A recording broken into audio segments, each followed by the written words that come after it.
हम ना होमोव प्रिंसिपल का अपवाद पढ़ेंगे। इसके पहले हम लोगों ने सिंपल एलिमेंट्स का ना इलेक्ट्रॉनिक कॉन्फ़िगरेशन लिखने का सीखे हैं, लेकिन कुछ ऐसे भी एलिमेंट्स होते हैं जो अबाव रूल को फॉलो नहीं करते हैं, तो उन्हें कहते हैं अबाव नियम का अपवाद, चाहे exception of above rule, above principle.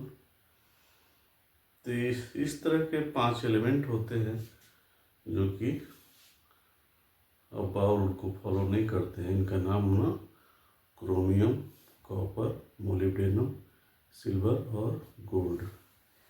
तो इन 5 तत्वों के इलेक्ट्रॉनिक विन्यास अबाव प्रिंसिपल के अनुसार नहीं लिखाता है। तो इसके बारे में आज हम डिस्कस करेंगे, और कमेंट के माध्यम से भी लोगों ने बताया था कि इसको एक्सप्लोर किया जाए, ज़्यादा ना डिटेल में पढ़ाया जाए। तो now we are discussing about exception of above principle. Let us start. तो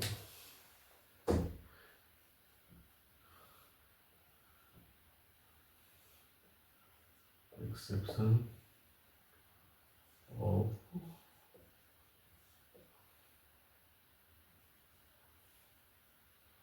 above principle, there are following elements which do not follow this rule, named called or named chromium 24, copper 29, molybdenum 42, silver 47 and gold 79। तो सबसे पहले ना chromium का लिखेंगे।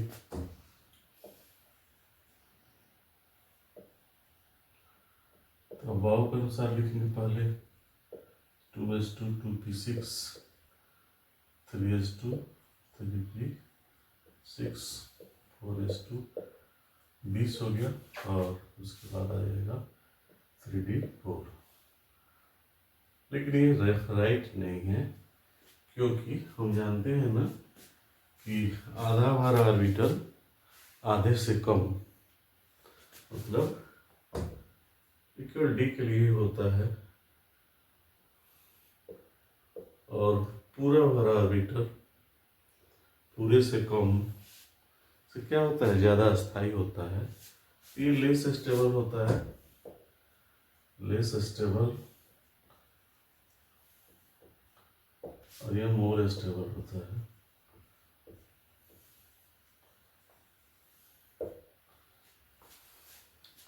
Due to डिजेनेरेसी of energy, मतलब ना इसका एक्सचेंज ना 4 तरह से होगा, इसका एक्सचेंज क्या होगा 5 तरह से होगा।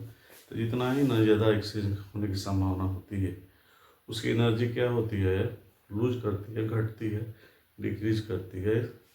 और जब एनर्जी डिक्रीज करेगा तो क्या होगा, स्टेबिलिटी ज़्यादा होगी। ठीक वैसे ही बच्चे लोग क्या होते हैं, कूदते रहते हैं, लेकिन बूढ़े लोग क्या हो जाते हैं, स्टेबल हो जाते हैं। नहीं उठाएगा तो उठेंगे, बैठेगा तो बैठेंगे। ठीक वैसे ही इसकी लेस स्टेबल होता है, ये मोर स्टेबल होता है। इसलिए कि ना इसमें ना इलेक्ट्रॉन का एक्सचेंज 5 ढंग से होता है, इसमें 4 ढंग से होता है। इसलिए ये विन्यास जो है ये करेक्ट नहीं है। तो करेक्ट क्या होगा, तो करेक्ट होगा, हम लिख देंगे पहले कि यू नो डेट, हम जानते हैं कि आधा भरा ऑर्बिटल आधे से कम से क्या होता है, ज़्यादा स्थायी होता है। इसलिए क्रोमियम का उपयुक्त इलेक्ट्रॉनिक कॉन्फ़िगरेशन सही नहीं है। अतः निम्न क्रोमियम का सही विन्यास निम्नवत होगा। ये लिख कर तब यहाँ लिख देंगे 1s2 2s2 2p6 3s2 3p6। अब देखिए होगा क्या, इसमें से एक इलेक्ट्रॉन जंप करेगा, जंप करके इसमें आ जाएगा। तो ये भी आधा हो जाएगा और ये भी आधा हो जाएगा। आप स्टेबल आप बना हो गया तो क्या हो गया, मोर स्टेबल हो गया। और ऑर्डर ये है लेकिन डिसऑर्डर हो गया, पीछे वाला आगे हो गया, आगे वाला पीछे हो गया, ये अपवाद इसको कहते हैं। तो यहाँ हो जाएगा 3d5 4s1। देखिए इसका भी आधा भर गया, इसका भी आधा भर गया, इसलिए ज़्यादा स्थायी है। और ये क्या है, कम स्थायी है, इसलिए गलत है। और ये क्या है, सही है। इसी तरह आप कॉपर का देखेंगे तो कॉपर में क्या होता है, कॉपर का ना 29 होता है, Cu29। तो यहाँ क्या हो जाएगा, 9 हो जाएगा। लेकिन फिर वही बात, D9 is less stable then D10। ये ज़्यादा स्टेबल होगा, ये पूरा स्टेबल होगा, इसलिए ये ना कॉन्फिगरेशन क्या है, सही नहीं है। फिर वही बात होगी, इसमें से एक इलेक्ट्रॉन जंप करेगा, इसमें आएगा, ये 10 हो जाएगा तो ये फुल फीड हो जाएगा और ये हाफ फीड हो जाएगा। तो इसका कॉन्फिगरेशन ऐसे हो जाएगा।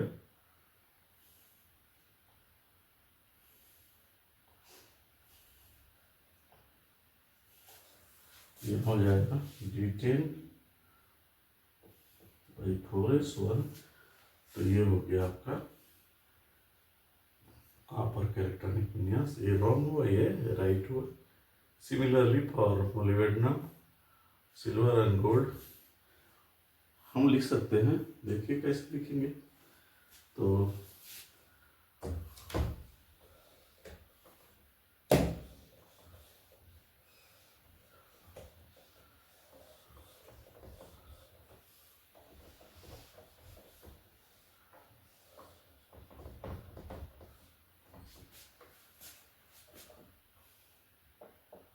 मोलिब्डेनम 42 होता है, 3s2 हो जाएगा, 3p6 हो जाएगा, 4s2 हो जाएगा, 3d10 हो जाएगा, 30 हो गया। 30 के बाद 4p6 हो जाएगा, 4p6 के बाद क्या हो जाएगा, 5s2 हो जाएगा, और 30 36 38 और 5s के बाद 4d आएगा, 38 और 4 42 हो गया। फिर वही बात आ गई कि आधा से क्या है, कम भरा है, इसलिए ये कॉन्फ़िगरेशन क्या होगा, सही नहीं है। ये लेस स्टेबल है, इसलिए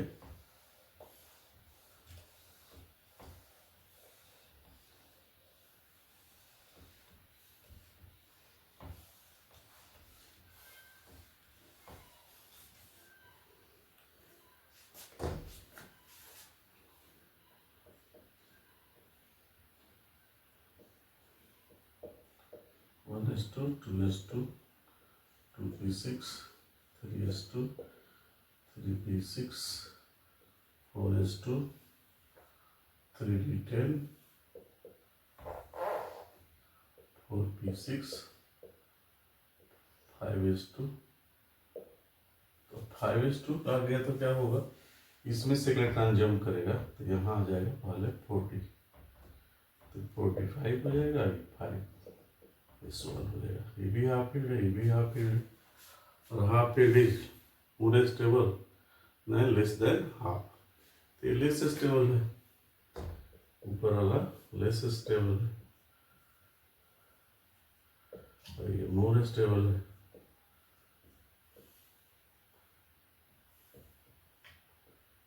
इसलिए रॉन्ग है, ये राइट है।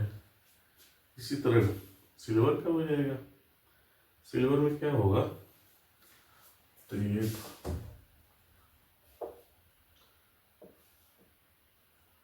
47 हो जाएगा, 47 हो जाएगा, तो यहाँ हो जाएगा 9 हो जाएगा, 9 हो जाएगा।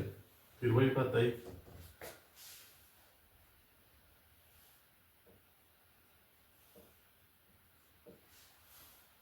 यहाँ 10 हो जाएगा और यहाँ 5s1 हो जाएगा। ये लेस स्टेबल है, मोर स्टेबल होगा, ये राइट है, रॉन्ग है। तो आप देख रहे हैं कि in case of d orbital ही ये घटनाएं घटती हैं। तो जब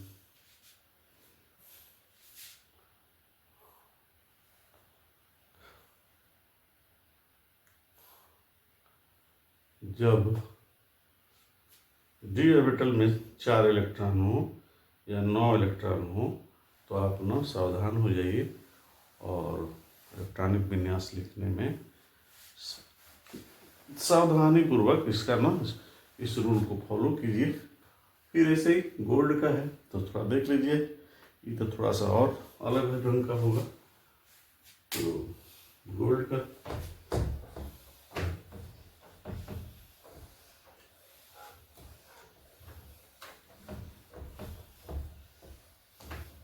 और परीक्षा में यही सब पूछता है, यही पूछेगा। नॉर्मल बात तो कोई नहीं पूछता है, तो सब नॉर्मल बात तो जनरल बात तो सब लोग जानते हैं।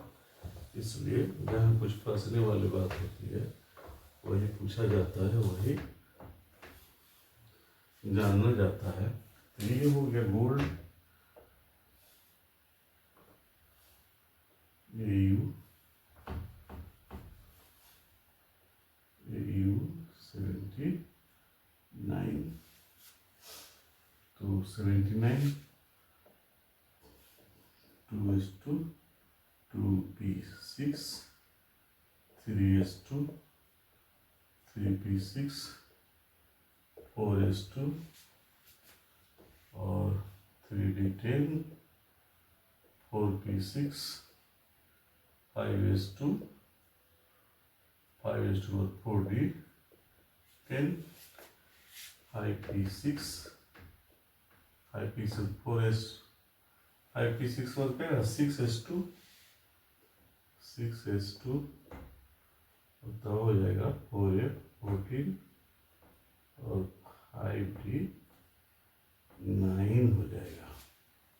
गिन लीजिए, यहाँ तक 20 होता है, 30 हो गया, 36 38 48 54 56 70 और 9 79।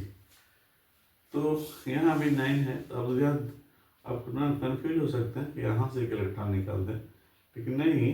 देखिए, अगर आप एक निकाल भी दीजिएगा तो पहले गलत है, इसलिए इलेक्ट्रॉन का हरदम न निष्कासन कहाँ से होता है, आउटर से होता है। तो 4 और 6 है तो आउटर कौन होगा, 6 ना होगा। तो इसको इस तरह भी लिख दीजिए तब क्लियर हो जाएगा।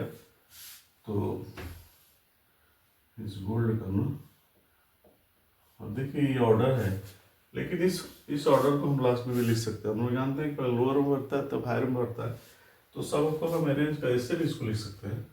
और लिखा जाता है 1s2 2s2 2p6 3s2 3p6, तब 3d आ जाएगा, 3d10 4s2 4p6, तब 4d10 आ जाएगा, 4d10, तब 4f आ जाएगा, 4f 14, तब 5s2 तो 5p6। और हमको मालूम है कि इलेक्ट्रॉन पर लोअर एनर्जी वाला इलेक्ट्रॉन बढ़ता है, उसके बाद हाई एनर्जी वाला बढ़ता है, तब बच गया 2। तो ये 2 में ना इसका एनर्जी लोअर होता है, इसका हायर होता है। तो we write like this 5d9 हो गया। ये भी अब बाउ के अनुसार हो गया। अब क्लियर है कि इलेक्ट्रॉन कहाँ से निकलेगा, यहाँ से निकलेगा, इसमें से नहीं निकलेगा, ये तो यहाँ का इनर है। तो इलेक्ट्रॉन का ना निष्कासन हरदम ना आउटर ऑर्बिटल से होता है। ठीक वैसे जब आपके पास ना बड़े नोट होते हैं और चेंज पैसे होते हैं, खुदरे पैसे होते हैं, चाहे छोटा नोट होता है, तो पहले कौन खर्च करते हैं, छोटा रुपया खर्च करते हैं, चेंज पैसे खर्च करते हैं। उस तरह इलेक्ट्रॉन का भी ना रिमूवल ना फ्रॉम आउटर ऑर्बिटल होता है। इसलिए आप 1 से 6 तक है तो आउटर कौन हुआ, 6 हुआ। इसलिए गोल्ड का ये लेस स्टेबल होगा, लेस स्टेबल होगा मतलब इनकरेक्ट है, ये इनकरेक्ट है, करेक्ट नहीं है। और फिर आप लिख दीजिएगा, क्या लिखिएगा कि D9 एंड D10 ये लेस स्टेबल है और ये मोर स्टेबल होता है, इसलिए गोल्ड का इलेक्ट्रॉनिक कॉन्फिगरेशन ऐसा ना होकर क्या होगा, ऐसा होगा 79 1:2, चाहे ऐसे लिखिए चाहे ऐसे लिखिए, दोनों ठीक है। 1:2 2:2, बड़े बड़े एलिमेंट्स का है ना, ऐसे लिखते हैं हम 2:2 2p6 3:2 3p6 3d10 और 4:2 4p6 4p6 बाद क्या रहेगा 4d10 और 4a14 4a14 का क्या हो जाएगा आपका, हो जाएगा 5s2 5p6 और देन आफ्टर अब d पर लिया जाएगा तो ये हो जाएगा 5d10 और 6s1, दैट इज करेक्ट। तो ये हुआ अबाउ प्रिंसिपल के अपवाद, तो इसको कहते हैं हम लोग exception of above principle. There are some elements that we are looking on the board, they are not follow above rule or above principle. अब इसके बाद एक होता है इलेक्ट्रॉनिक कॉन्फिगरेशन, उसको आधुनिक भी कह सकते हैं, लोग ऐसे ही लिखते हैं सिंप्लिसिटी के लिए। उसको कहते हैं electronic configuration in terms of inert gases. उसको देखते हैं इनर्ट गैस के रूप में। सबसे पहले इनर्ट गैस कौन होता है, इनर्ट गैस 6 होते हैं। और प्रश्न है कि इनर्ट क्यों कहते हैं, उसको निष्क्रिय क्यों कहते हैं, चाहे उत्कृष्ट गैस भी कहते हैं। ठीक वैसे ही आप देखे होंगे जो लोग किसी से विवाद नहीं करते, किसी से झगड़ा नहीं करते, नहीं उनको ना हम लोग कहते हैं बहुत ही जेंटिल आदमी है। वैसे ही that elements are not react to any other element, but nowadays some elements are also react and they form some compounds। जेनन एक ऐसा एलिमेंट है जिसे कुछ न कंपाउंड क्या है मिल गए हैं, ज्ञात हो गए हैं और प्राप्त हो गए हैं, इसलिए अब इसको निष्क्रिय नहीं करते हैं हम लोग, उत्कृष्ट करते हैं, मतलब less active. Electronic configuration in terms of inert gases, तो ये 6 होते हैं। देखिए कैसे, तो electronic configuration in terms of inert और नोबल गैसेज भी कहते हैं, नोबल गैसेज। तो हीलियम को छोड़कर ना सबों के आउटर में क्या होता है 8 इलेक्ट्रॉन होता है, इसलिए इसकी से रिएक्ट नहीं करता है। Argon, krypton, जेनन, रेडन, रेडन।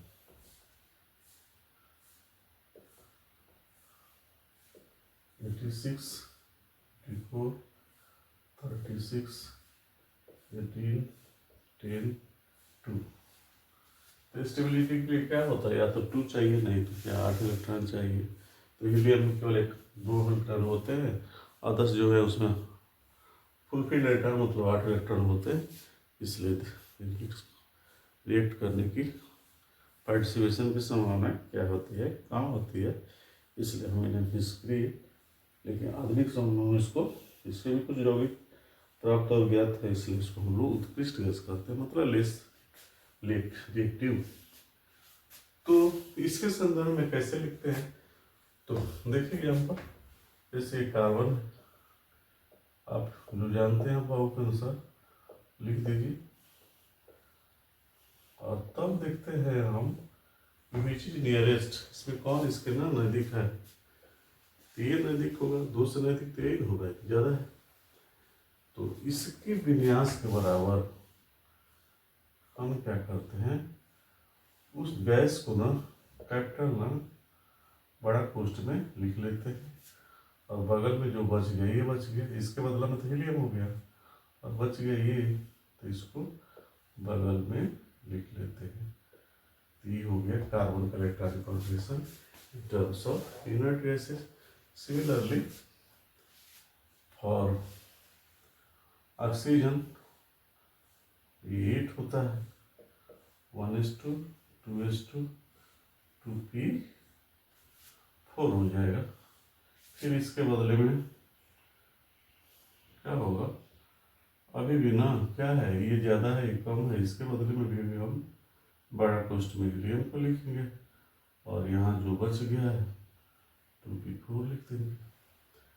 ठीक, ऐसे ही मैग्नीशियम का तो ऐसे लिखिएगा, तो 2p6 3s2 हो जाएगा, तो 12 होता है। तो देखिएगा यहाँ तो क्या हो गया, 10 हो गया। अब 10 के बदले में ना सीधे नियॉन लिख देंगे हम, बिग ब्रैकेट 10 के बदले में हो गया, जो बच गया उसको 3s2। ऐसे ही और भी लिखते हैं। तो ये हुआ इन एलिमेंट्स का electronic configuration in terms of inert gases. और भी देखिए, और भी लिखते हैं।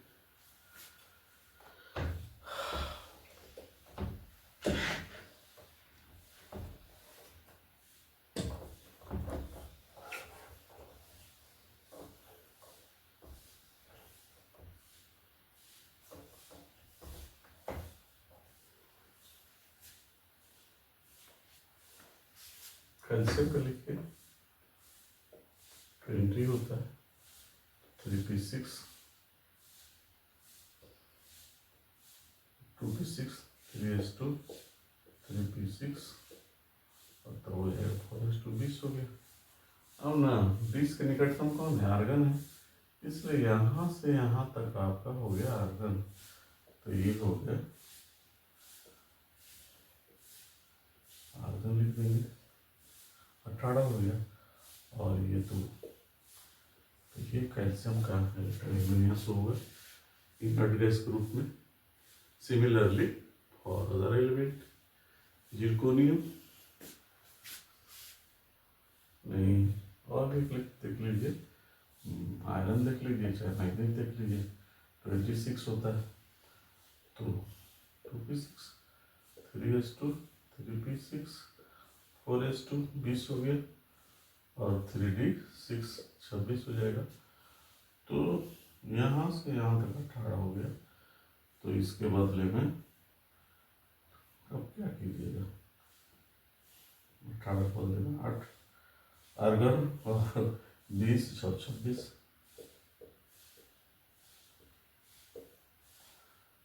एक और देख लीजिए, हो गया जिरकोनियम। जिरकोनियम का 40 होता है, तो 3s2 3p6 4s2 3d10 4p6 5s2 4d2। इन लो तो 20 36 36 38 40 हो गया। तो 40 के निकट कौन होगा, यहाँ तक होगा। अब इतना ना लिखकर हम क्या करते हैं, इसके बदले में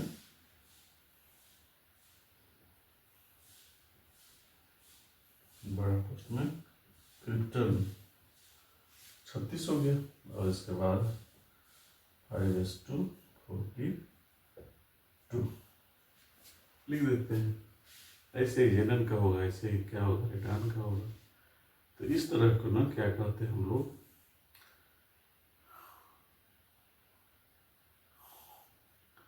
electronic configuration in terms of. तो आप देखते हैं ये सिंपल है, छोटा हो जाता है, लंबा बोला क्या हो जाता है, छोटा हो जाता है। इसलिए ऐसे भी लिखा जा रहा है और लिखा जाता है, और इसको कहते हैं इनर्ट गैस कॉन्फ़िगरेशन। और एक ये शीट 46 है, 46 है, तो एक तो देख लीजिए।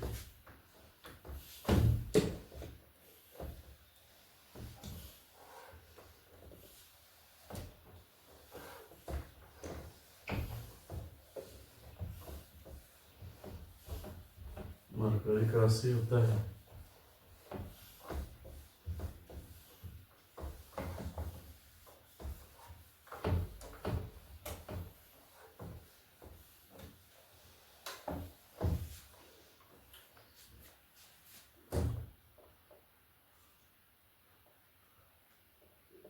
One S two 2p6 3s2 3p6। आप वैसे लिखिए चाहे ऐसे लिखिए 4s2 3d10 4p6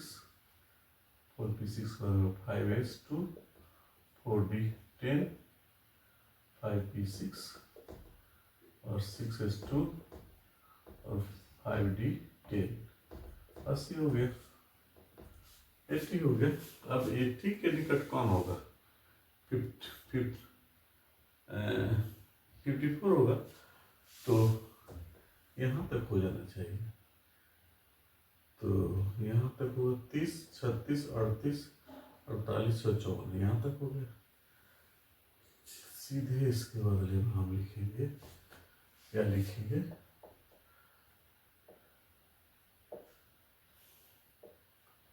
जनरल 54 हो गया, 54 हो गया और 2 हो रहा है। इसे जोड़ लो 30 36 38 48 54 और 2 56 4f छूट गया 4f 14 और 5d10। तो फिर इसको ना अरेंज कर दो तो 54 तुम्हारा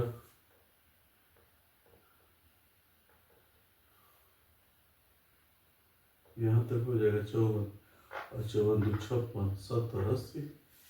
तो इसको लिखो 6s2 और 4f 14 5d10 इस तरह लिखते हैं। तो इसको कहते हैं इनर्ट गैस कॉर्पोरेशन।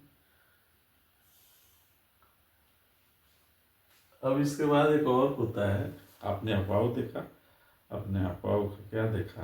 एक्सेप्शन देखा, आपने इनर्ट गैस कॉर्पोरेशन देखा। और इसके बाद एक और होता है आयन का इलेक्ट्रॉनिक विन्यास, electronic configuration of ions. Ion मतलब पॉजिटिव और नेगेटिव।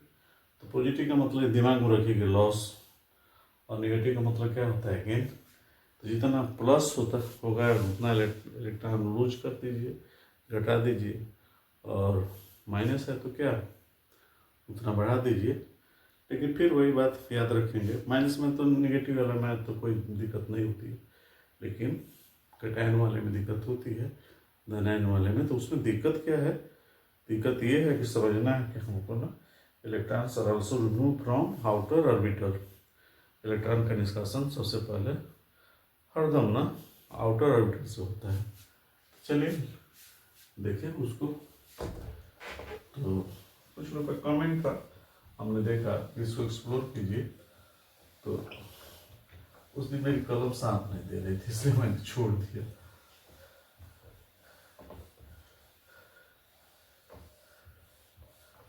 मजा नहीं आ रहा था। Electronic configuration in terms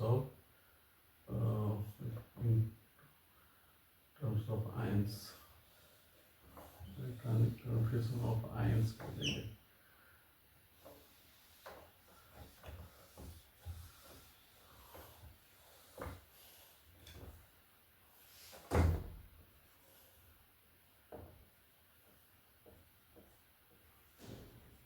cation और एनायन। देखिए सबसे पहले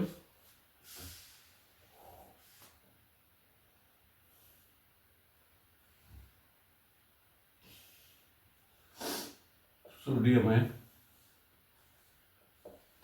11 होता है, लेकिन इस पर एक न चार्ज है, तो क्या हो गया? एक इलेक्ट्रॉन लूज कर दिया है, निकल जाएगा इसमें। तो ये क्या हो जाएगा? इसका मतलब इसमें ना 10 इलेक्ट्रॉन है, उसके बाद जो आपको कन्फ्यूजन आते हैं वो ऐसे लिख दीजिए। फिर ऐसे सोडियम के बाद क्या हो जाएगा, कैल्शियम, इसका 20 होता है, 2 है तो 2 इलेक्ट्रॉन्स को लूज कर दीजिए, तो ये 18 हुए, और 1s2 2s2 2p6 3s2 3p6 18 हो गए।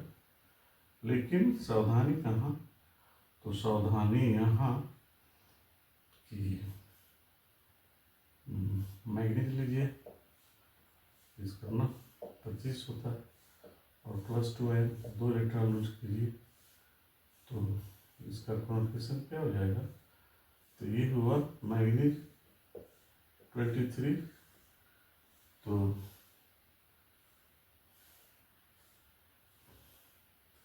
इसका ना, इसका पहले मैग्नीज का लिख लीजिए, तब आपको समझ में आएगी। तो पहले मैग्नीज का लिखिए, तब मैग्नीज आएगा। 1s2 2s2 2p6 3s2 3p6 4s2 4s2 3d5।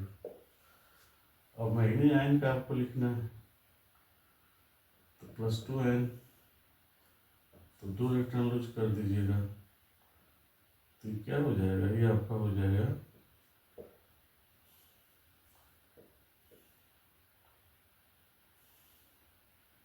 23।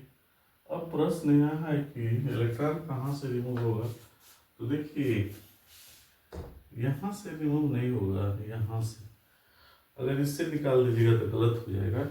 Electrons are already removing from outer orbital, इसलिए दोनों इलेक्ट्रॉन क्या हो जाएगा, इसमें से निकल जाएगा, तो ये आपका हो जाएगा configuration 1s2 2s2 2p6 3s2 3p6 और तब 3d5। तो ये ध्यान रखना पड़ता है। ऐसे ही अगर आप ना लोहा का लीजिएगा तो 26 होता है, तो 1s2 2s2 2p6 3s2 3p6 4s2 3d6 हो जाएगा, 26 हो गया। लोहा वैलेंसी 2 भी होती है और 3 भी, 3 वाले को फेरिक पढ़ते हैं और 2 वाले को फेरस, तो इसमें से 3 इलेक्ट्रॉन रिमूव कर दीजिएगा, तो क्या हो जाएगा, ऐसे लिखिए चाहे ऐसे लिखिए, 23 हुआ। अब फिर वही बात, इलेक्ट्रॉन कहाँ से रिमूव होगा, तो पहले तो 2 इसमें से निकलेगा और तब इसमें से निकलेगा, क्योंकि दोनों आउटर है, लेकिन दोनों आउटर कौन है, पहले आउटर ये है, इससे निकलेगा और तब इससे एक निकलेगा। तो यही सावधानी है। 2p6 3s2 3p6 और ये निकल गया सब है, इसका बचा 3d5। ये राइट है, ये रॉन्ग है, नहीं रॉन्ग नहीं, 10 लूप्स के लिए लिखे ना, लोहा के लिए। तो आयन इलेक्ट्रॉनिक ऑप्शन ऐसे लिखते हैं। एक और देख लीजिए, कंफ्यूजन ना होगी।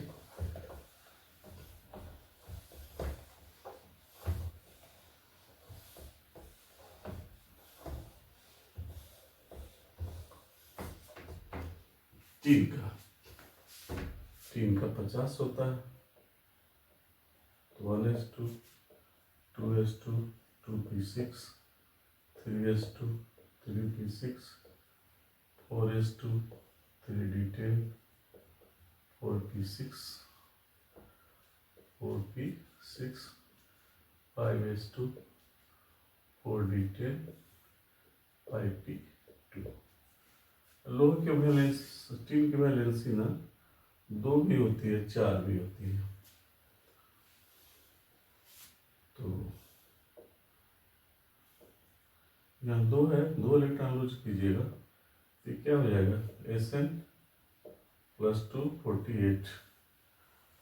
तो अब देखिए यहाँ पर ना थोड़ा और टेक्निक है, ये दोनों आउटर है, लेकिन दोनों आउटर कौन है, ये है, इसलिए इलेक्ट्रॉन यहाँ से न लूज करेगा, यहाँ से नहीं लूज करेगा, दोनों आउटर, लेकिन दोनों आउटर क्या है, वो है।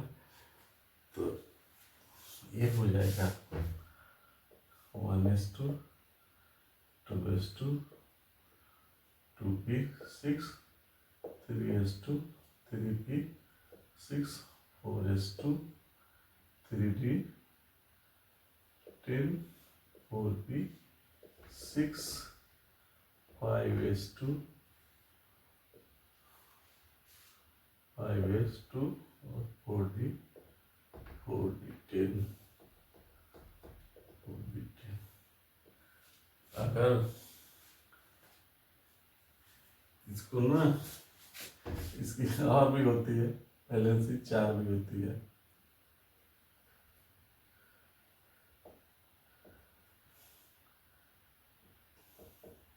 तब क्या होगा, 4 इलेक्ट्रॉन लूज करेगा,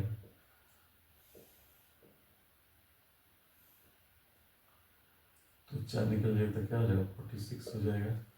तब क्या होगा, तब ये भी निकलेगा, तब ना ये भी निकलेगा, तब ये आपका हो जाएगा 1s2 2s2 2p6 3s2 3p6 4s2 3d 10 4p6 और ये भी रिमूव हो जाएगा, अब ये भी निकल जाएगा, तब हो जाएगा 4d 10। तो you see that after electrons are already removed from outer orbital, not inner orbitals। ठीक वैसे मैं बार बार कहा करता हूँ कि आपको बड़े नोट होते हैं और छोटे नोट होते हैं, तो आप तो सबसे पहले छोटे नोट को खर्च करते हैं। ठीक वैसे याद रखिए इसको भी। तो ये हुआ केटायन का, धनायन का इलेक्ट्रॉनिक कॉन्फिगरेशन। अब उसके बाद ऋणायन, इसमें कोई विशेष टेक्निक नहीं है, बस ठीक वैसे ही जानिए कि लेने के लिए क्या कंडीशन है, कोई कंडीशन है, कोई देगा कितना भी पैसा तो ले लीजिएगा, तो लेकिन देने वाला सोचता है, तो वैसे ही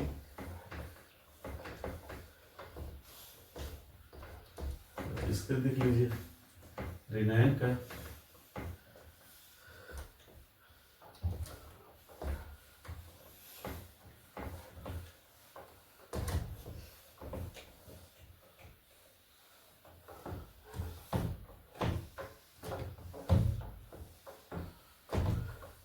तो ऋणायन में कोई टेक्निक नहीं होता है, बस जितना नए नेगेटिव आयन उतना जोड़ दीजिए, wide oxide ion nitride ion, इसमें एक इलेक्ट्रॉन ऐड कर दीजिए तो क्या हो जाएगा, 10 हो जाएगा। अब आपको जो कॉन्फिगरेशन आया था लिख दीजिए, हो गया। अब इसमें भी क्या होगा, इसका 8 होता है, 2 जोड़ दीजिएगा 10 होगा, इसका भी कॉन्फिगरेशन क्या होगा, वही होगा। अब इसका क्या, 3 इलेक्ट्रॉन जोड़ दीजिएगा, 3 नाइट्राइड आयन और 10 हो गया, इसका भी कॉन्फिगरेशन क्या हो गया, वही हो गया। तो इसमें कोई विशेष बात नहीं होती है, बस जितना इलेक्ट्रॉन है उतना ऐड कर दीजिए, कोडिन लीजिएगा, एक नेगेटिव जितना आयन है नेगेटिव आयन उतना उसमें ऐड कर दीजिए, कहीं कुछ बात नहीं है। तो ये हुआ इलेक्ट्रॉनिक कॉन्फ़िगरेशन। तो अब अपना इलेक्ट्रॉनिक कॉन्फ़िगरेशन का जवाब देने के लिए परफेक्ट हो गए, आप ना जवाब दे सकते हैं। तो इसके बाद हम पढ़ेंगे अगले दिन मोस्ट इम्पॉर्टेंट क्वांटम नंबर्स। तो आज के लिए इतना ही, अलविदा, फिर मिलते हैं। अगर आपको ना अच्छा लगता है तो अपने ना दोस्तों को भी शेयर कीजिए और सब्सक्राइब कीजिए, मैं पढ़ाते रहूँगा इससे भी मज़ा आएगा, आगे और मज़ा आएगा। अभी आप तो ना थोड़ा थोड़ा तो जानते नहीं, तो जैसे जैसे आपकी ना ज्ञान बढ़ता जाएगा, नॉलेज बढ़ता जाएगा आपकी ना, आपको मज़ा आता है आएगा ज़्यादा। तो चलिए अब समाप्त करते हैं, मिलते हैं अगले वीडियो में। अगले वीडियो में क्वांटम नंबर आप भी पढ़िए, मैं भी पढ़ाऊँगा, अपने बुक को मिलाइए, बुक में क्या लिखा रहता है और पढ़ाई कैसे होती है। तो बुक के बाद पढ़ाना कोई बहुत बड़ी बात नहीं है, वो तो ऑलरेडी उतना लिखा है, लेकिन आपने क्या सिखाया हमको, ये महत्व की बातें होती है। तो अगले वीडियो के माध्यम से हम आपको क्वांटम नंबर